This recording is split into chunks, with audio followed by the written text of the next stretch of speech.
I'm Francis Dearnley, and this is Ukraine, the latest.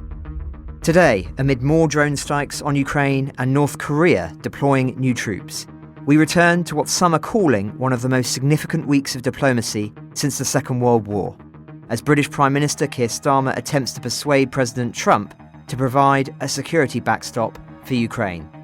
Then, later, we hear a training exercise involving British and Ukrainian forces and the latest on kidnapped children. Bravery takes you through the most unimaginable hardships to finally reward you with victory. It's the worst carnage that this world has seen since World War II. Absolutely fascinating. We are with you, not just today or tomorrow, but for 100 years. Nous ne pouvons pas, comme Européens, laisser gagner la Russie en Ukraine. Nobody's going to break us. We're strong.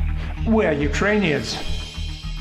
It's Thursday, the 27th of February, 3 years and 3 days since the full-scale invasion began.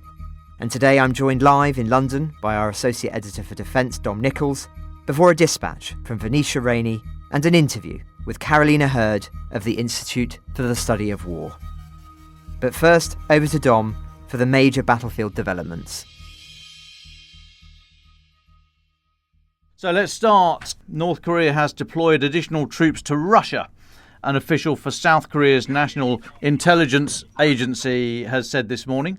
South Korea's Yonhap news agency said following about a month-long lull, North Korean troops were placed back in the frontline region of Kursk, starting in the first week of February. Now, Yonhap says that between 1,000 and 3,000 North Korean troops were newly transported to Kursk via Russian cargo ships and military aeroplanes between January and February this year. An official from Seoul's intelligence agency told AFP that, quote, some additional troop deployments are appearing to have taken place in Russia's Kursk Oblast, with other troops redeployed in the area. We thought this was coming for a while now. It does seem to finally be happening. Now, last night, Russia fired 166 drones at Ukraine. Very few did any damage, but 8 people were killed and more injured in attacks across the country as a whole. All but one of those deaths and most of the injuries were in Donetsk Oblast, Governor Vadim Filashkin said this morning, with most of those casualties in Konstantinivka, where 6 were killed. There's virtually no move to the lines on the ground. Russian forces moved a few hundred meters in the Donbass, but that was it. But Russia's defense ministry is saying this morning that their troops recaptured the village of Nicholls in Kursk Oblast. That's about 40 kilometers north of Sudzha, the Ukrainian-occupied town in Russia, the sort of center of the Ukrainian salient in the country. We reported that yesterday. We said the top of the Ukrainian salient had been dented by Russian forces retaking some ground. That is that village of Nicholls. So maybe the Kremlin is listening to the pod. Now, next one. Andrei Sybiha, Ukraine's Minister for Foreign Affairs, commenting on speculation about a possible deployment of foreign armed forces to Ukraine as part of any broader peace and security guarantee, said the discussion had focused mostly on, quote, boots on the ground. But, he said, securing Ukraine's sky and sea is equally, if not more, important. Now, why does he say that? I think it's because the US has said they will not send troops to Ukraine, but that left wiggle room for US armed forces to be active in other domains. And securing the sky implies a no-fly zone.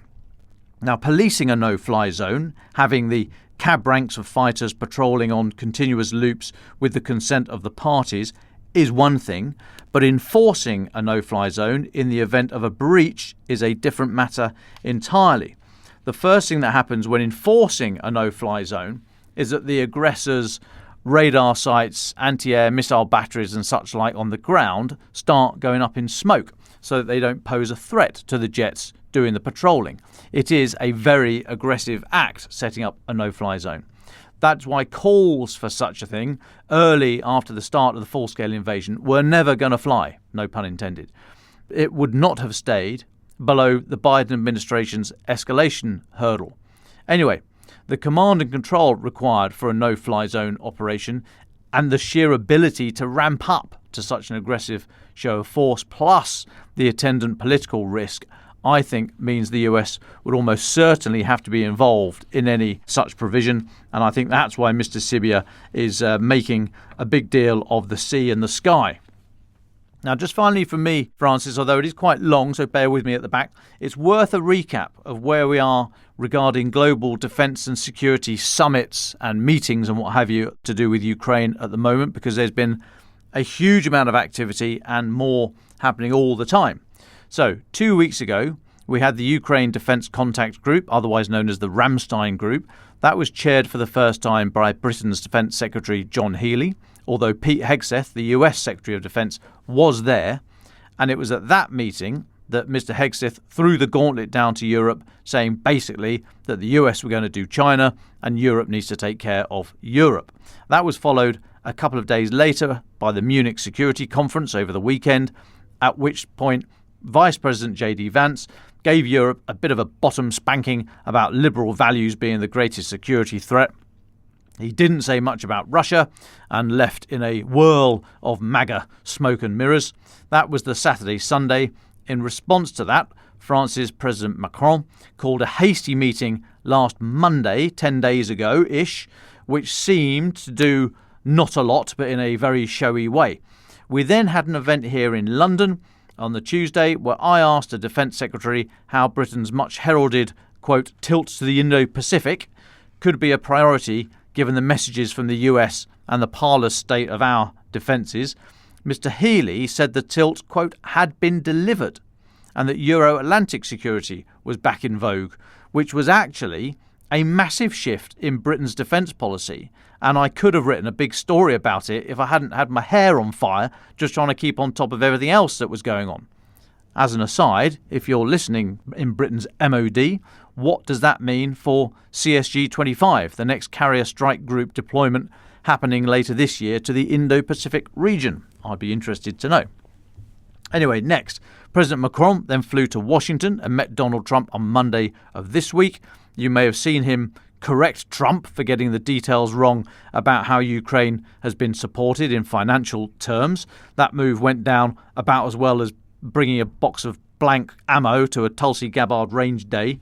Then on Tuesday, Britain's Prime Minister Keir Starmer, he announced that Britain's defence spending was going to go up to 2.5% of GDP from 2027, generating, he said, an extra £13.4 billion. But that's at today's prices. And even the occasionally sober Dmitry Medvedev could tell you that 2027 is not today. So if you take today's spending, add the inevitable inflation, by 2027, the extra money only amounts to about 6.6 billion. Now, the word only there might be a bit unfair. It's a nice gesture, it's a move in the right direction, but it is more 105mm towed artillery than a HIMARS. However, it does welcome a signal change in tone, and it's a recognition that, as John Healey said yesterday, hard power is more important than soft power. To today, and Keir Starmer is in Washington now. He's meeting Donald Trump at 12:15 local time this afternoon, so just after sort of lunchtime, Washington time, where he will try to pretend the rise in defence spending here was not brought about by this massive diplomatic blitz of the last 2 weeks, despite it apparently catching our Foreign Secretary completely unawares. Now, more on that from Francis shortly. Also today, Irish Prime Minister Micheál Martin will meet President Zelensky at Shannon Airport on President Zelensky's way through to Washington. The two men are going to discuss, Ireland. Got anything to say about European defence and security? Going to stump up any cash? Don't know.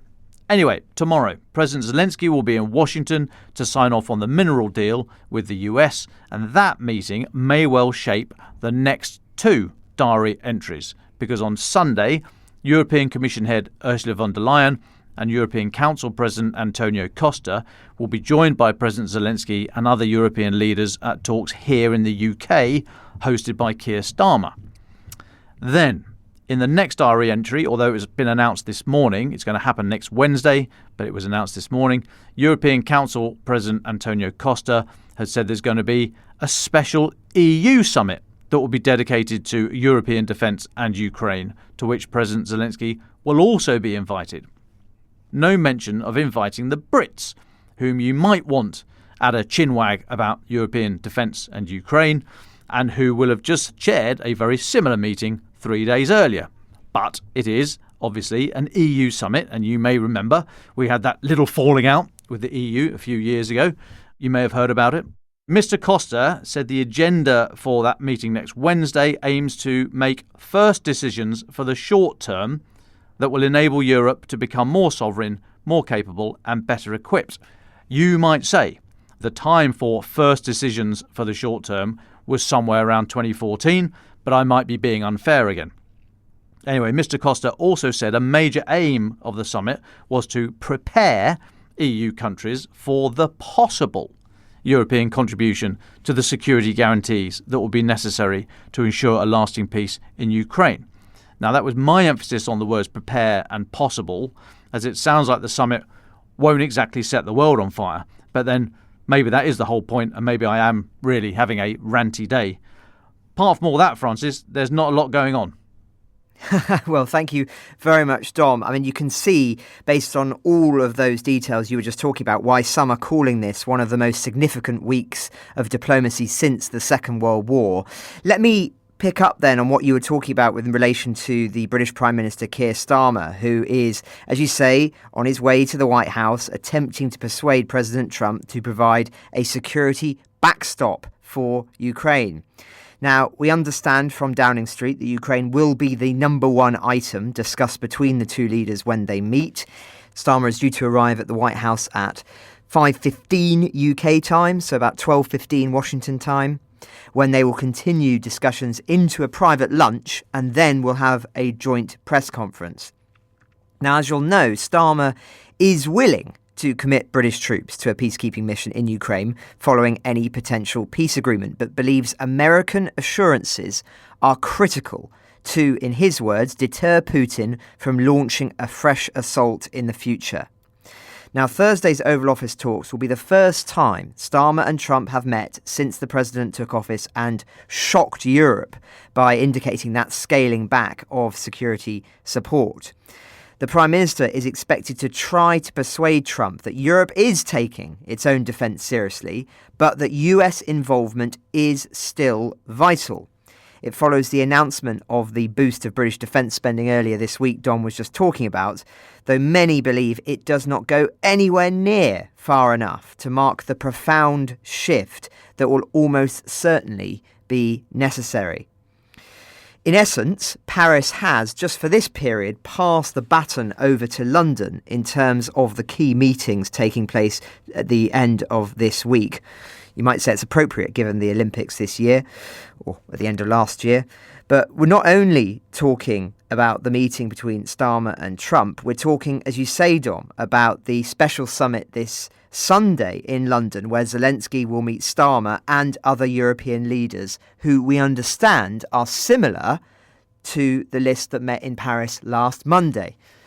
Bear with me, folks. There's a lot of names being thrown around at the moment. But basically, huge meetings taking place, historic meetings, which are, of course, paramount given the precariousness of the moment.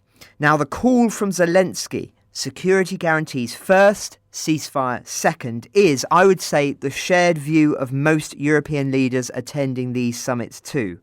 But what those guarantees look like is the subject of tense debate. And just to give you a flavour of that, The Telegraph can reveal that the Italian Prime Minister, Giorgia Meloni, clashed with President Macron of France over the Anglo-French plan to deploy European troops to Ukraine as part of that post-war deal. As our very own Joe Barnes writes, and I quote, "Their row broke out during an emergency video call between European leaders yesterday to discuss the French president's recent talks with Trump.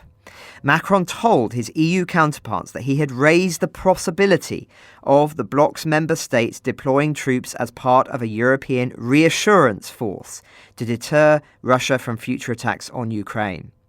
At this point, Miss Meloni interjected, accusing the French leader of speaking on her behalf without a mandate. The French president was said to have hit back, insisting he certainly had not spoken out of turn, and said any troop deployments would be a national decision." i.e. a decision made by individual parliaments, individual prime ministers.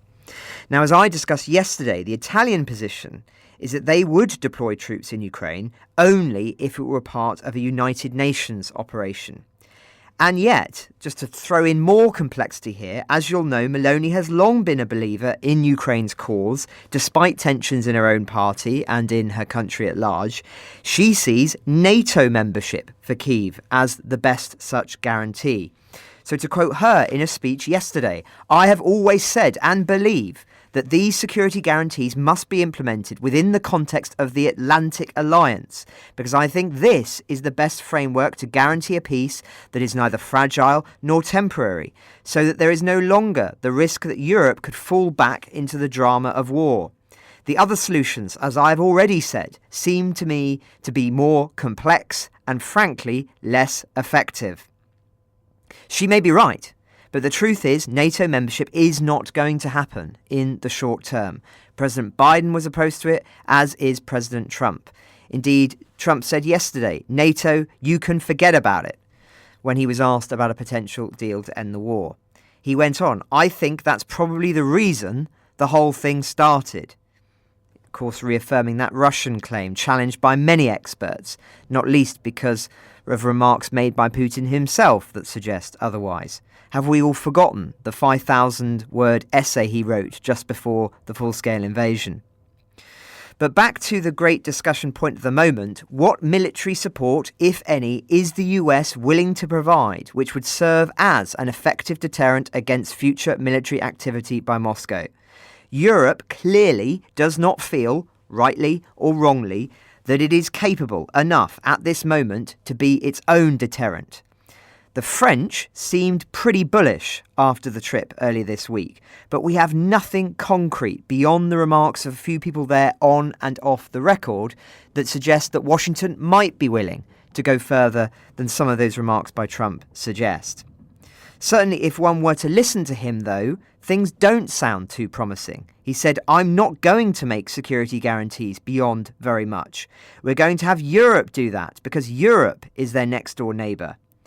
He then went on to say that the European Union was formed in order to screw the United States. "That's the purpose of it," he said, "and they've done a good job of it. But now I'm president." Now, one can critique many aspects of the European Union and the way it has evolved over the decades, and it is true that some of its architects believed that Europe needed to form into a sort of United States of Europe in order to forge its own secure future independent of the United States. That was a project many called utopian and undemocratic, but the idea that it was created to screw the US is simply not correct historically.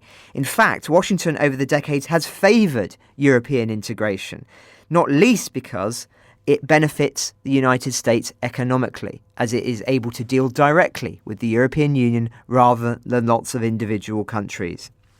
So that's the latest, folks, on the discussions between Europe and the United States. But what about the talks between the US and Russia, lest we forget those? As you recall, there were rumours that those talks would resume earlier in the week, but apparently new official ones are today in Istanbul at the US Consul General's residence. Russian Foreign Minister Sergei Lavrov said the talks would focus on creating better conditions for Russian diplomats in the US and their US counterparts in Russia after a series of rows over staffing levels and embassy properties over the years. That outcome, he said, will show how quickly and effectively we can move. So this sounds more about rapprochement between Moscow and Washington than the details of peace in Ukraine. Revealing in and of itself, I would argue.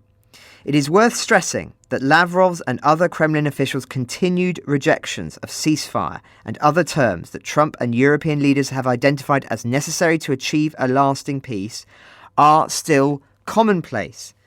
Indeed, as you look at how many of those remarks, and I'll summarise them in a moment there, you'll see why so many believe that Putin is uninterested in meaningful negotiations and assesses that he can achieve his war militarily in the medium to long term. That is the view of many organisations, including the ISW. For instance, the Kremlin has ruled out any negotiation over the status of 5 Ukrainian regions it claims to have annexed, despite not fully controlling 4 of them. Dmitry Peskov said yesterday the territories which have become subjects of the Russian Federation, which are inscribed in their country's constitution, are inseparable part of our country. This is undeniable and non-negotiable. Other statements. Russia is not considering any options for deploying European peacekeepers in Ukraine. Europe is openly trying to undermine the conflict resolution in Ukraine. Russia believes no agreements should be made that would lead to rearming Ukraine. What remains of Ukraine must be cleansed of racist laws. All lines coming out of Moscow which suggest it has perhaps not moved an inch, to be honest with you, for the best part of this entire war. Now, some will argue that Moscow has merely mastered the art of a hard bargain. Start negotiations far, far away from where you're willing to settle in order to get a better deal. But I must confess I am less convinced. I think there remain vast chasms between Ukraine and its allies and Russia, which would make a meaningful deal beyond a temporary ceasefire impossible. In which case, we might be going through this phase of talks only to come out the other side with a deal that the US and Russia would accept, which is simply untenable for Ukraine and for Europe. Something we were talking about on this podcast months ago. Much has changed, but have certain critical fundamentals? I'm not so sure.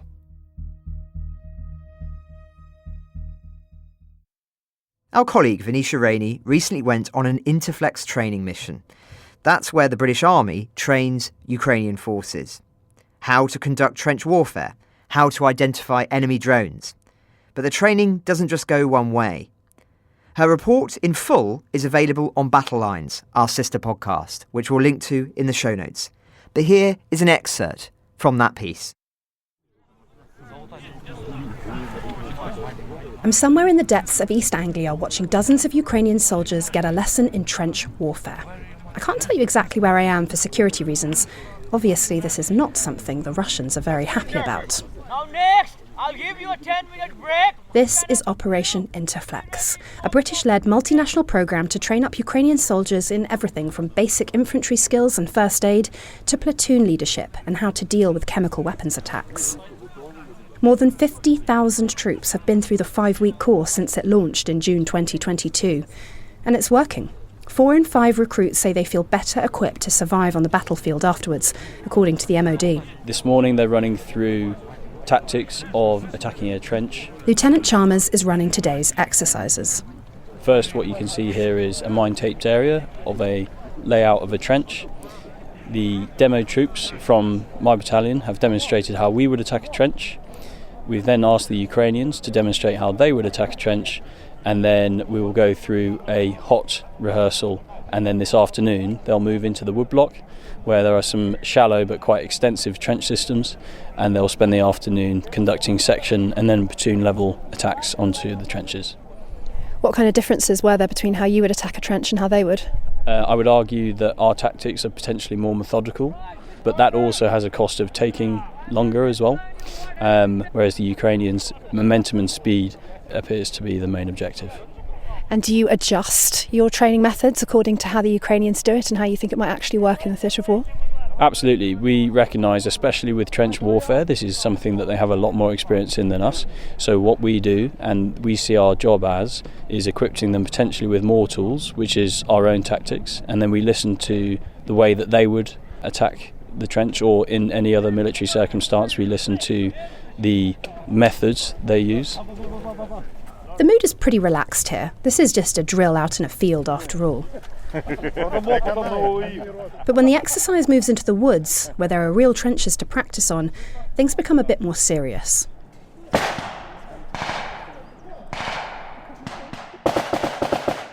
So I'm standing right now in a heavily wooded area, and I'm right next to a big sandy trench that's been dug out with lots of trees covering various parts of it, sandbags creating little bunkers. And there is a group of Ukrainian soldiers making their way through the trench, and they're fighting against another group of Ukrainian soldiers who are coming through the woods. As you can hear, lots of blanks being fired. I can see lots of smoke grenades being chucked everywhere. The idea is to make this as realistic as possible, and they're learning how to capture a trench, how to lead the rest of their unit, how to go on the offensive, but also how to be on the defensive, and how to keep each other's fighting spirits up. Overhead you can hear lots of planes roaring from nearby US airbase and RAF bases, and it's pretty realistic. Smoke running through the trees, sound of bullet fire, lots of shouting. It's cold. It's just incredible to think that in a couple of weeks these guys will be on the front line using this for real against the Russians, trying to take back parts of Ukraine that Russia has occupied since the invasion of 2022 and wants to make part of its territory for good. This may be a training exercise, but the stakes couldn't be higher. And you can tell from how seriously these guys are taking it that they know that. Soldiers appear to have captured the trench in this exercise. They're now setting up machine gun positions. And stop has been shouted. That is the end of the exercise. Everyone's now climbing out of the trenches, smiling. Mission success. Karolina Hurd is a Russia Deputy Team Lead and Analyst at the Institute for the Study of War. She is a member of the team that produces the ISW's daily Russian campaign assessments, and particularly focuses on Russian operational campaign design and the humanitarian aspects of the war, particularly the issue of forced deportations and the adoption of Ukrainian children. Returning to the podcast, she begins with the latest on that very topic, before expanding to address broader issues relating to war crimes. This is our conversation. Well, Karolina, it's a pleasure to have you back on the podcast, and do send our regards to everybody at the Institute for the Study of War. As listeners will know, we very much rely on your work, and it's always a pleasure to liaise with any one of you, but particularly to you today, because, of course, we're talking about war crimes and children. And with everything going on at the moment, it feels like it would be very easy to lose sight of war crimes. We're just so focused on the military and geopolitical picture. But I wonder if you can, in a sense, give us an update on this issue and where we are, because goodness gracious me, I mean, we've spoken about 19,000 children now for the best part of what feels like 2 years, and there hasn't been an update on that. Do you have any sense on where we are on this and how many more children have been taken since that figure was first being touted? Yes, a lot of what is happening behind the front line in Ukraine is being obfuscated by, of course, the attention on military progress, advances on the front line, and then, of course, all of the political machinations that are going on behind the scenes. But that being said, I think it's incredibly important to continue to remember that there are anywhere between 3 to 3.5 million Ukrainians living in occupied territories, over 1 million of which are children, and several hundreds of thousands of which are especially vulnerable children. Unfortunately, the Ukrainian government has still not been able to identify more than I think it's 19,546 children as of today. That has been the same figure that the Ukrainian government has given for identifiably deported children over the past year. I think this number has remained unchanged. But I don't expect the Ukrainian government to be able to identify more children at this time. That does not mean that Russia is not deporting children still. We've just lost visibility into exactly what's happening because of the informational and physical control Russia is exercising over occupied Ukraine. We know that Russia is using occupied Crimea as basically a deportation hub, so moving children from occupied Kherson, Zaporizhia, Donetsk, and Luhansk oblasts into Crimea, and then they essentially disappear into this bureaucratic black hole, and it's really hard to track them to Russia, where they're being deported to this continued guise of relaxation, rest, summer camps, that sort of thing. My point is, this is absolutely still happening, But I don't expect that number, that verified number, to grow, because that's essentially the point of Russia's deportation project. It's to continue this, to use its occupational control of Ukraine to continue to remove, especially children, and basically hide it from the international community. So the point being is it's absolutely still happening, and it will continue to happen. But we just don't have the numbers for those reasons that you've just given. As you'll know, on the podcast recently, we've begun a new segment by Dr. Jane McGlynn looking at the occupied territories, particularly in the activities of resistance that are taking place in there. But I wonder, from your perspective, as somebody who is looking granularly at what's going on there in the war crime space, what is the current situation from your perspective behind the front lines? It is getting almost increasingly difficult to parse out what is happening behind the front line, because so much of it has become so routine.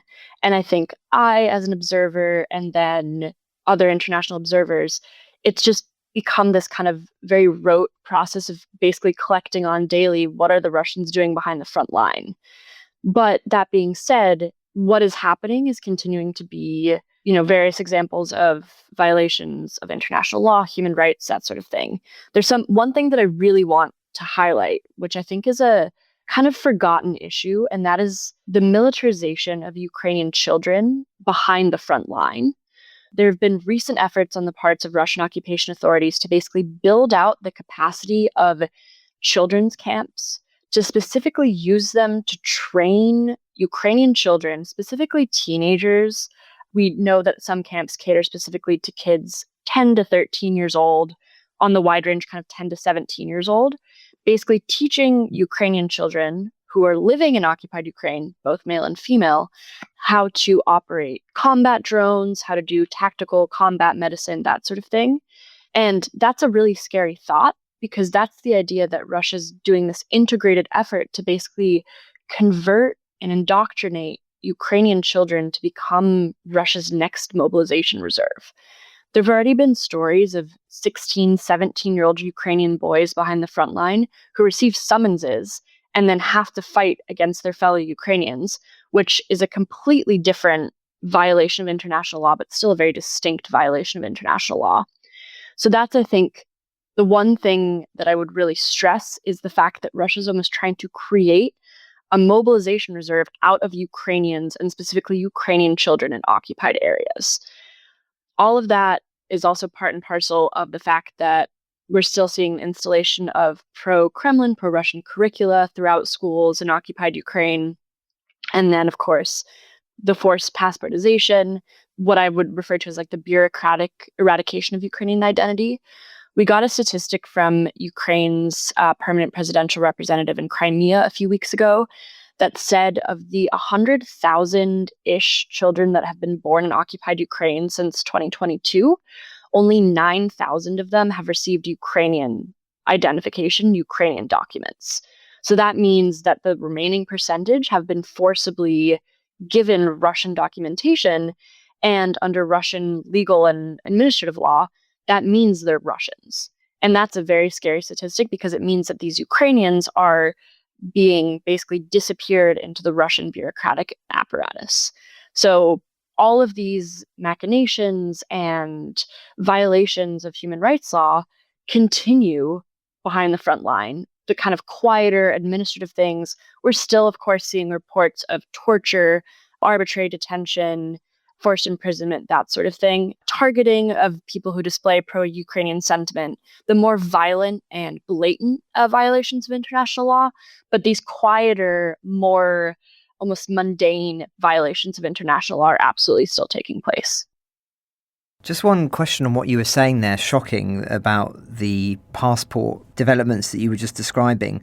When those passports are made, the Russian passports for people who are living in the occupied territories, does it state still where they were born, where they're from, or is there evidence that it's sort of kept vague so that in a sense they belong to Russia, and then anybody in a future situation that might say, well, actually you're Ukrainian, that would be impossible to prove? I mean, I have no idea. I'm putting the question to you. Is there any evidence of that, or does it still say that they are from what is internationally and legally recognised as Ukraine? That's a really interesting question. And I actually don't know the answer to that off the top of my head. I'd actually be fascinated to look into that. I think from the Russian legal perspective, it's likely that their birthplaces are, Novorossiya, right? These illegally annexed territories that no one else, except for Russia, recognizes as part of Russia, right? So I would assume that that would be kind of the birthplace list listed on these newly issued passports, because the Russians are, they think that these areas are Russian administratively. There is also the possibility that there is kind of this vague, like, birthplace Novorossiya or Russia listed on the passport. We also have heard, of course, stories of this just straight up being changed and manipulated. I think the Telegraph actually reported on the story of Sergei Mironov and the infant child he abducted and adopted from Kherson. I believe her name and date of birth was changed on her Russian documentation to basically erase the fact that she was born in Kherson and make it look like she was born in Russia. So there could be an element of that happening as well. Yeah, that's in a sense, that's what the big concern is, I suppose, which is why I asked the question, and thank you for your answer. What would it mean then, if we speak to the issues of the moment, for the millions of Ukrainians who are living behind the front line, especially children, if ongoing negotiations between the US and Russia fail to secure Ukraine's sovereignty? It's horrible to do predictions that are as macabre as this, but I wonder if you can just paint that picture of what the most likely scenario is. Well, I think that is, in a lot of ways, the most important question right now, because we're watching these negotiations continue, but Russia on the battlefield is showing absolutely no signs of letting up or of basically pulling back from its military objectives. We know they maintain maximalist military objectives. The Russians in these negotiations have continued to push for maximalist concessions from Ukraine. So the Russians continue to want to dominate the Ukrainian people. That is unchanged. They're not going to back down from that in negotiations. So if these bilateral negotiations proceed the way that Russia wants them to, that means that the US and the rest of the international community, but especially the US in leading these bilateral negotiations, is essentially condemning the millions of Ukrainians living behind the front line to continue to basically suffer Russian occupation, all of the things that I've mentioned. And it will also empower Putin to continue the deportations, to continue the eradication of Ukrainian identity, and basically be kind of a green light from the US to Putin that these actions are not going to go punished. So that is a huge concern. And as I've been doing, reading through the readouts of these meetings, it's very obvious to me that they're not talking about what it actually means for Russia to freeze the front line where it currently is, what that means in terms of the human cost, in terms of the millions of Ukrainians that are basically just going to be absorbed into Russia. I remember when we last spoke, Karolina, this I think might be your third time on the podcast, correct me if I'm wrong, but we were talking, of course, about the fact that war crimes are, in a sense, in the public consciousness and the political consciousness of the West, just underreported, misunderstood. I wonder if there are any cases that have particularly struck you in the last few months since we last spoke that have really jumped out in terms of their particular horror, or some angle to this that you've really not seen anybody talking about, politicians particularly, that is underappreciated? That's a really important question. And I think the underreported angle, I would really stress the militarization and basically forced recruitment of Ukrainian teenage boys into the Russian military. That violates all sorts of international laws about an occupying power not being able to use the population it occupies to fight against the population it occupies, essentially. And we've seen, several instances of Ukrainian teenage boys actually being mobilized in that very acute violation of international law. So I think that is an angle that isn't really being reported out on, because I think it's a deeply uncomfortable thought in a lot of ways, this idea that Russia is militarizing and mobilizing a generation of young Ukrainians to basically forget that they're Ukrainian because of the indoctrination they faced, and then fight against Ukraine, maybe fight against NATO in the future. That's a really uncomfortable thought, an unsettling thought. And I don't think it's being talked about enough. So that's the one thing I would mention. And then in terms of these more kind of acute, disturbing war crimes, I think it's important to look to the way that Russia continues to abuse Ukrainian POWs on the field of battle. There's a complete and total disregard for the laws of armed war, laws of armed conflict that is clearly portrayed in the way that Russians are executing Ukrainian prisoners of war consistently across the entire theater. The UN released a report basically saying that this number has increased dramatically. And I think it's very telling of the culture of the Russian military and how it positions itself vis-a-vis Ukrainians. So then when you think about Ukrainians being forcibly conscripted into the Russian military, that culture is going to mean that they'll face abuse at the hands of, their Russian commanders while they're being forced to fight against their fellow Ukrainians. I think it's an extremely sinister angle that is being overlooked. It's all very interconnected, and that's something that I would very much advise Ukraine's partners to continue to interrogate and dig into in the coming weeks and months as this conversation about negotiations continues. Thank you. I'm very glad I asked. In terms of the technology, the methods that you use, the sources that you use, I wonder if there's been any developments in that space since we last spoke. So our methodology, open source methodology, generally remains the same. I will say that I've found it a little bit more difficult to leverage Russian sources in basically self-reporting on the crimes they're committing, especially against children.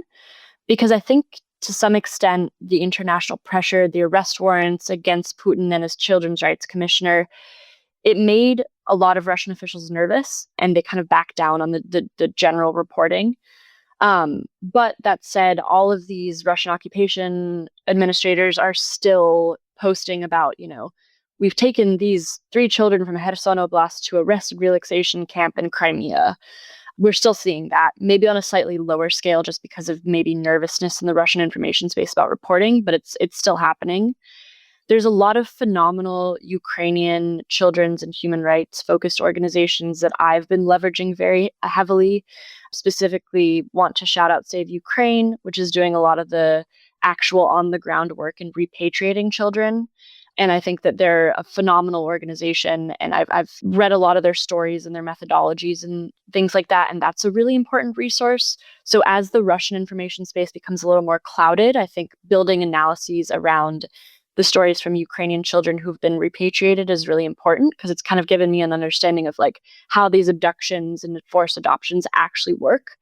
So I would highly recommend any listeners check out Save Ukraine or similar organizations, because they're doing some really important work and are a really important resource at this time. Thank you. And just widening this out in terms of the ISW's work more broadly, of course, this is an increasingly perilous moment for Ukraine, for Europe, for the United States standing in European or at least wider Western eyes. I wonder if you could just perhaps offer a few reflections on the events of the past fortnight or so and how that will impact your work, or will it just be the same like us, we'll keep here for as long as it takes? Well, I think ultimately, just like you all and your fantastic team, we'll be here as long as it takes. The Russia team at ISW will be continuing to basically use our very rigorous analytic methodology to make assessments on the ongoing negotiations and really provide our readership with what they need to know. I think the unique value add that we have in the case of negotiations is basically being able to say, we know who these people are that Putin is sending to the negotiations. They're not his trusted inner circle. They're basically just messengers. So we have that unique value add of being able to provide assessments on who's actually participating in these negotiations. And we also, like you all, have the added benefit of, we've been watching Kremlin rhetoric around Ukraine since 2014. And we can say with 100% confidence, it has not changed. The Kremlin is not interested in stepping back its demands. It just has recognized that it can kind of leverage the Trump administration to meet its maximalist demands. So we're in a very, very dangerous spot. But if you continue to be intentional about actually listening to the words that are coming out of the Kremlin's mouth, the Kremlin gremlins, as I like to call them, the Kremlin gremlins have not changed their objectives. That's what we need to remember, right? Are we going to hand Putin what he wants on a golden platter? Or are we going to continue to pressure Putin inflict costs on him, make his strategic risk calculus higher, that's really important. And I will say it's also important because of this entente that Russia's building with other authoritarian adversaries of the West, Iran, North Korea, China. We don't want these adversaries to see that, Putin got away with acting with total impunity. We can do the same. Pressure on Russia and denying Russia its objectives will translate to losses of these other regional adversaries in their respective spheres of influence. It's all incredibly interconnected, and we can't stop listening to what the Kremlin directly is saying, because the Kremlin will always tell us, what its objectives are. We just can't let that get diluted. Well, you offer that perspective, that unique insight there in terms of the individuals that have been sent for these talks and what that suggests. I wonder, are there any other insights that your Russia team can provide that may be perhaps underappreciated in wider reporting on the war? I think a huge one is one of our fellows recently published a piece looking at the failures of Minsk II and how the current situation risks repeating Minsk, but in almost a worse and more dangerous way, given all of the developments that the Russian military is undertaking to increase its long-term capacity for, potential attack on NATO. So I think that almost historical comparison is something really important, because ISW's Russia team has been following the war in Ukraine since 2014. So we've seen the direct military, informational, political impacts of Minsk play out since 2015, and seeing kind of the repetition of the information operations, the rhetoric, what's actually happening on the ground. That's a huge value add that I think we have, and something that I really would encourage listeners to look at. Look at what happened following Minsk II and ask yourself why you think that a negotiation between the US and Russia that's leaving Ukraine out would be different, in any way different, if not more dangerous. So I think that's a huge thing. And then also, ISW at its core is a military analysis organization. So I think the fact that we're continuing to track what is happening on the ground in Ukraine and how that's so dissonant with the way that negotiations are being handled, that's a huge value add, right? Because you see that the Russians seem to be preparing for multi-year offensives in Donbass. Well, that's very, very discordant with the fact that they're supposedly sitting down to negotiate to end the war. So our military analysis and on-the-ground analysis is also a really good place to look, because you are seeing that both like how Russia is merging and specifically diverging its military versus political objectives, and what that tells us about what's really going on behind the scenes. Absolutely. And as we're speaking, I think in the last hour or so, Putin has said that he's putting in thousands of more troops in Ukraine. Now, it could just be rhetoric, but it speaks to that, right? That he's saying one thing, something else might be happening on the ground.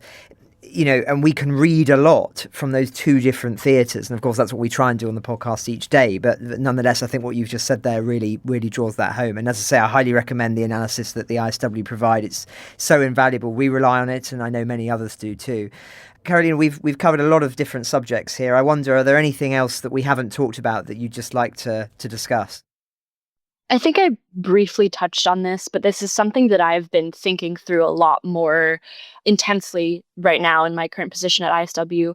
And it's this idea that we can't just handle Russia alone.